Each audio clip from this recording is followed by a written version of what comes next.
Human मेटान्यूमो virus जो है वो एक आरएनए वायरस है। कोविड वायरस भी एक आरएनए वायरस ही था, लेकिन ये उससे बहुत ही अलग है। पहले तो ये जान लेते हैं कि ये कैसा वायरस है। तो जो ह्यूमन मेटान्यूमो वायरस है, ये सिंगल स्ट्रैंडेड आरएनए इसका जो जीनोमिक मटेरियल है वो है। और इसका सबसे जो क्लोजली रिलेटेड वायरस है, जो कि एवियन मेटान्यूमो वायरस है, जिससे बर्ड्स में बर्ड फ्लू, तो इसका जो क्लोजेस्ट रिलेटिव है वो एवियन फ्लू वायरस कॉज करता है। लेकिन ये ह्यूमन में कब आया, कैसे आया, इसके बारे में बहुत जानकारी नहीं है। लेकिन पिछले जो अगर हम पब्लिकेशंस देखें तो पिछले 60-65 सालों से ये ह्यूमन के साथ को एग्जिस्ट कर रहा है। तो कोविड वायरस जो है वो किसी एनिमल से, जैसा कि बोला जाता है, या तो पेंगोलिन से या तो बैट से ह्यूमन में जंप किया, जबकि ये वायरस जो है वो काफ़ी लंबे समय से ह्यूमन के साथ है। और रिसेंट रिसर्चेस ये बता रही हैं कि अपने 5 साल के उम्र में हर एक व्यक्ति कम से कम एक बार, पूरे विश्व का हर एक व्यक्ति कम से कम एक बार इससे जो है इन्फेक्ट हो चुका है। तो पहली चीज़ कि अगर हम कोविड वायरस के साथ इसको कंपेयर करें तो कोविड वायरस जो था वो एकाएक जंप किया था ह्यूमन के साथ, जिससे कि ह्यूमन कभी, जो लोग ज़्यादा एज के थे वो कभी इसको एक्सपीरियंस नहीं किए थे, इसलिए उसकी सीवियरिटी ज़्यादा थी, उसमें लोग ज़्यादा गंभीर रूप से बीमार पड़ रहे थे।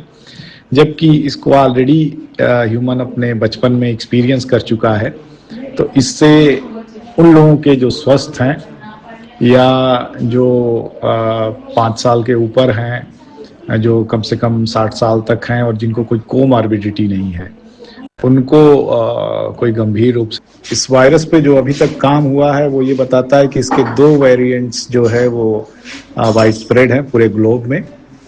और लगभग हर जाड़े में जो भी फ्लू के इन्फेक्शन होते हैं, इसमें लगभग 12 से 15% इन्फेक्शन इसी वायरस के वजह से होते हैं।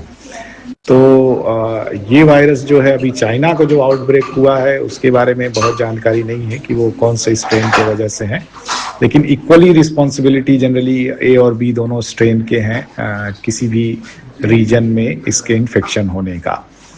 तो अगर अब फिर से अगर हम इसको कोविड के साथ कंपेयर करना शुरू करते हैं तो ये वायरस पहली चीज़ हमारे लिए नया नहीं है।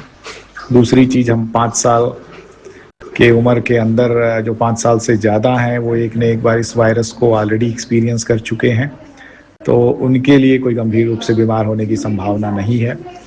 तीसरी चीज़, जो बच्चे हैं उनको सतर्क रहने की ज़रूरत है, जो 5 साल से कम हैं, और जो 65 साल से ज़्यादा हैं जिनको कोई कोमॉर्बिडिटी है उनको भी ज़्यादा सतर्क रहने की ज़रूरत है।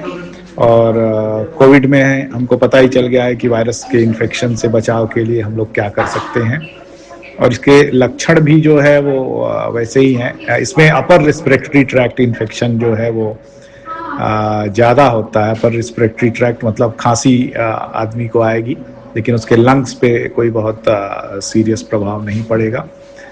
और इसके अलावा वही जो सिम्टम्स होते हैं, खांसी आना, हल्का बुखार आना, नाक बहना, ये सारी चीज़ें ही इसके जो है वो सिम्टम्स हैं। इसका कोरोना वायरस से कोई संबंध नहीं है, और कोरोना वायरस और इसमें बहुत फ़र्क भी है। दोनों की इन्फेक्शन स्ट्रेटजी में भी काफ़ी डिफरेंस है, और दोनों के अपने अपने अलग अलग मैकेनिज़म्स हैं ह्यूमन को इन्फेक्ट करने के लिए। अब कोविड आउटब्रेक में हम ऑलरेडी सीख चुके हैं, वही सावधानियां हम लोग यहाँ भी